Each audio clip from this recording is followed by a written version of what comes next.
And welcome to Riverside Episcopal Church. Our podcast each and every week is where faith, community, and everyday life intertwine.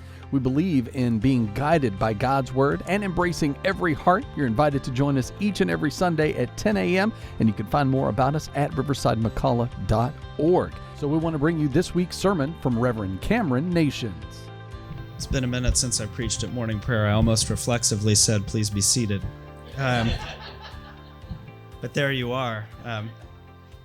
Anyway, again, good morning. It is wonderful to be here with you on the Lord's Day. Still in Christmastide, I can still say Merry Christmas with integrity, even though we've all just been through the great communal purgation that is New Year's.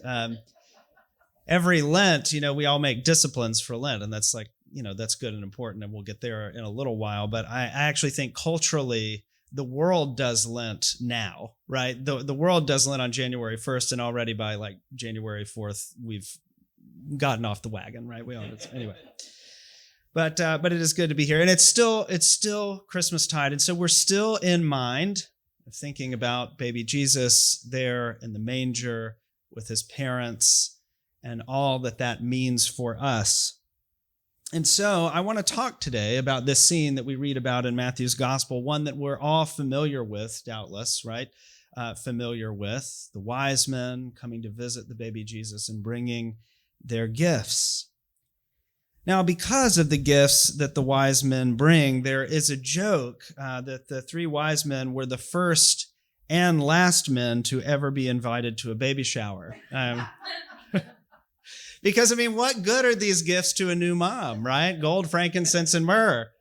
I'll say a little bit more about this at the announcements, but my wife and I, we just had our second baby on December 8th, and so this hits close to home. Where are the wipes? Where's the diaper? Right? What is this? What is this wise? If you're so wise men, we're packing plays, not next to the frankincense at the gift store. I don't know. So in this story, though, we often focus on the Magi bringing Jesus the gifts. And, every Christmas or Epiphany pageant, there's always the cute children dressed up as the wise men with the gigantic, comedically large hats and the gifts that they have, right? But Matthew chapter 2 actually begins with another main character that is crucial to this story, but one that we tend to talk less about. At least we talk about him a lot, but we often talk about him on the road to talking about something else, which is to say King Herod, right? King Herod is actually the main character that frames this part of the birth narrative. And I think it's important to talk about King Herod, not just because we know a lot more about him than we do these mysterious magi. We don't really know a lot about the magi. There's a lot of sort of legend that grew up in the church around who they were and where they were from, but we don't know much about them. But we do know a lot about King Herod. And so I think it's important to talk about him, not just because we know a lot about him, but also because I think he tells us something really important about the world that Jesus entered and about the importance of what God was doing by coming to us as one of us. And it tells us something about the world that we still inhabit today. You see, when I was a kid, I always wondered why Herod wanted to kill Jesus. Have you ever kind of thought about that? At least to me, it seemed like a gross overreaction, right? Here's this baby who's born in not an important place. In fact, he's so unimportant, they couldn't find room for him in the inn, famously, right? And yet this king wants to have him offed. That just didn't add up to me. I didn't understand, why is Herod wanting to kill baby Jesus? But it's extremely important, and Matthew, as I mentioned, wants us to think about this as the backdrop to the birth of our Savior. It's important that we understand the context of Jesus' birth. Now, as I mentioned, we don't know much about the wise men. We know that they're Gentiles, likely from Persia. There may be Zoroastrians, though we're not, again, that's just suspicion. We don't really know. And their place in this narrative is important because they show that Jesus is not simply king of the Jews, the one who fulfills what the prophets had foretold, but he is actually the king of all, the Lord of lords, the king of kings, right? And so they do have some symbolic importance in the story, but that's about all we know about them. That and the gifts that they bring. So who was Herod? Who was Herod? Well, at base, Herod was king of Judah. But interestingly, he was king of Judah not by birth.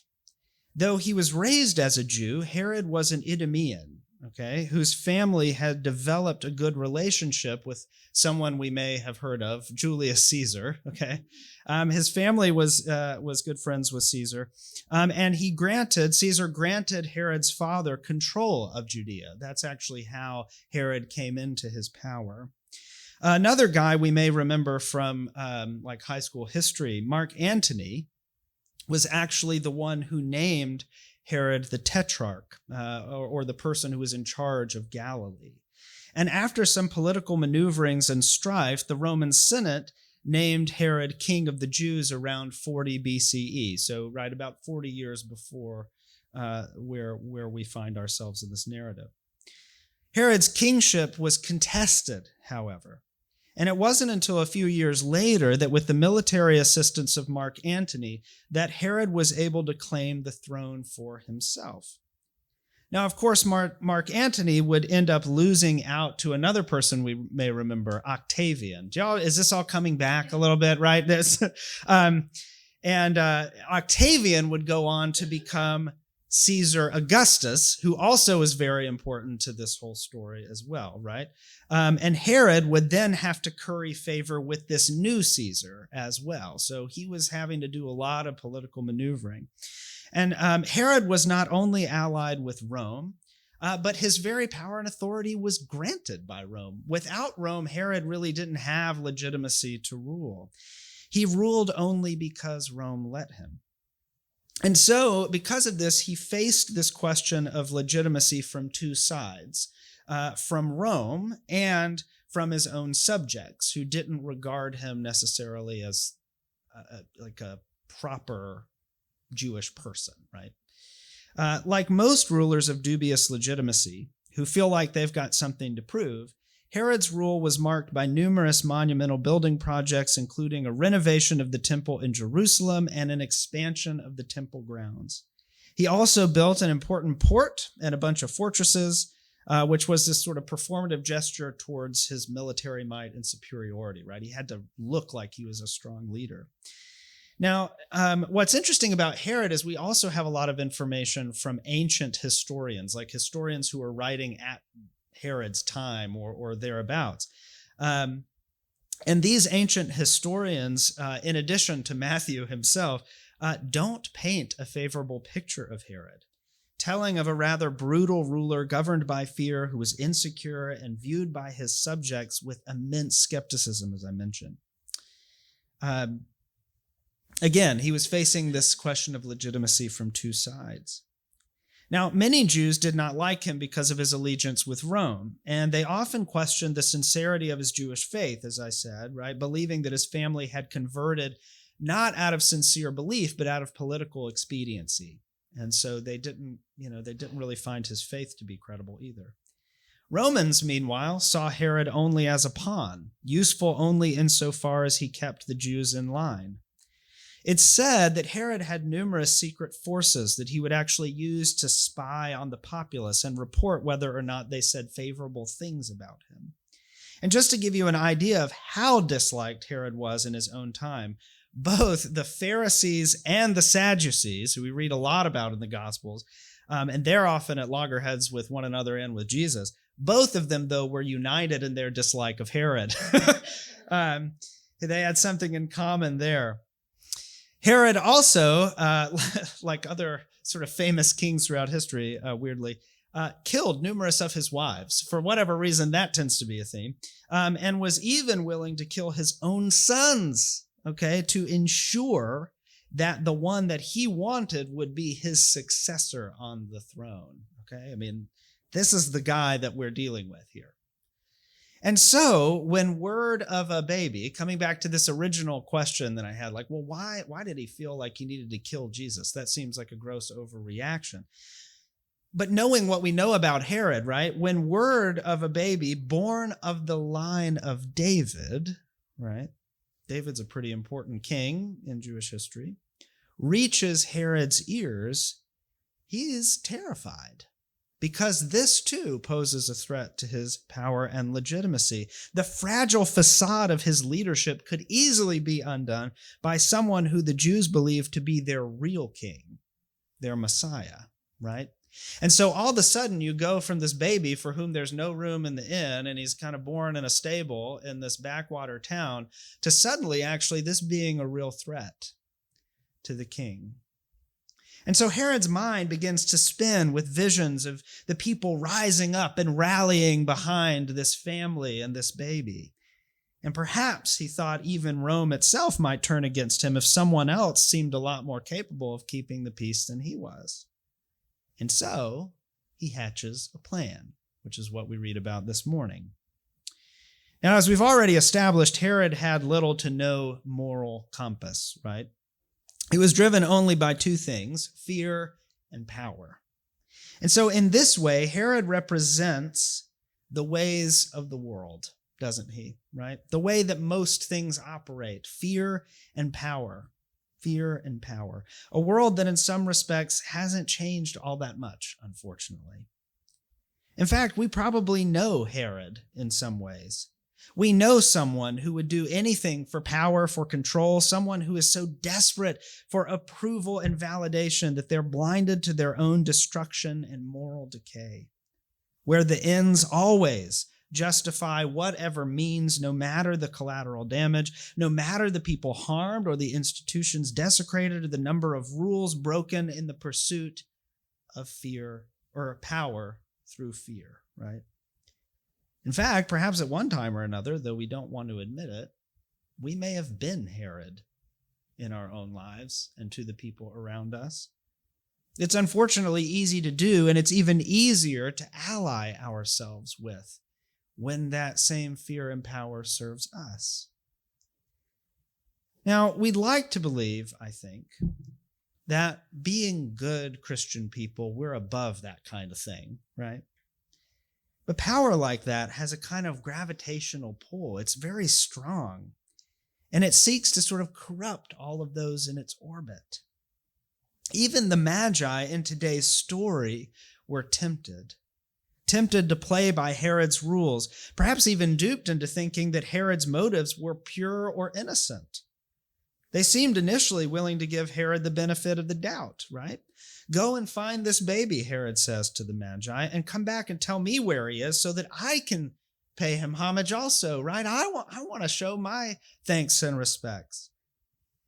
And I can almost I can imagine the glint of Herod's grin in the lantern light. Like that's something that just might be interpreted for real sincerity if you squinted hard enough was going on here, right? And the Magi maybe fell into that trap. And so the wise men, they head on their way to Bethlehem. This is all part of the plan. But once they arrive, they have a choice to make, don't they? I mean, yes, they present their gifts, but they have a choice to make. Are they going to go back and do what Herod wanted them to do? Are they going to tell him where Jesus is or not? Now, Matthew tells us that in a dream, they're warned not to return to Herod.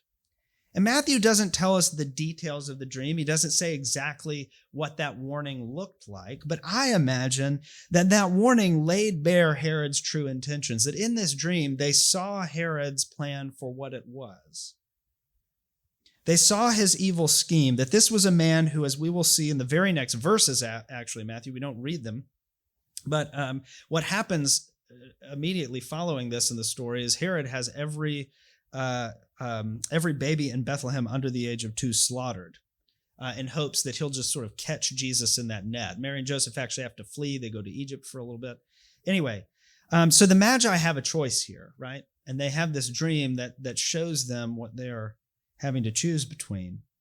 The wise men could have participated in the schemes of a frightened and insecure ruler in Herod. They could have done that. There would probably have been something pretty nice in it for them had they done that. They could have allied themselves with the power of the most powerful empire in the world, bent at all costs on retaining that power. But instead, what do they do? What do they do? They choose to go home by another road, Matthew says, by another way. And friends, this is precisely what Jesus makes possible for us. And if you hear nothing else in today's sermon, I hope that it is this, even though I know we've just done a big history lesson and we've gone through a lot of different characters and all of this sort of thing. But I hope you hear this, is that this is what Jesus makes possible, not just for the Magi, but for you and for me. What the grace of the incarnation makes possible and what it means for us is that Jesus offers us another way home. Another way home. When you or I face an ethical dilemma, it may not be nearly as big as what the Magi were facing, right? But we all face our own challenges, ethical problems at work or school or whatever. The reality for us as followers of Jesus is that Jesus has given us another way. We don't have to play by the world's rules. When we feel that we have to denigrate somebody else in order to gain approval for ourselves, Jesus shows us we have another way. When we think that our successes can only come from someone else's failures, Jesus shows us that we have another way. When we're tricked into thinking that our worth, our identity, comes from the things that we have or the accomplishments that we've achieved, and not the person that we are, the person that God made us to be, the presence of Jesus here today shows us that we have another way. When we're told that we have to live in fear of those who may look or speak or be different than us, pray different than us even, we have another way, a better way. A way that leads to life, to hope, to joy, to salvation. A way that meets us in the messiness of our humanity and redeems what seems lost. A light shining in the darkness, the Prince of Peace, Emmanuel, God with us. That is the grace that we find at the heart of today's gospel. For that baby who was born in a manger will grow up and we'll hear him say this: I am the way, the truth, and the life. Follow me. Amen. We are a community of believers striving to live out our faith into the world, and this inspiring message, a part of each and every Sunday. You're invited to join us, and to find out more, easy to do. Just go to riversidemccullough.org.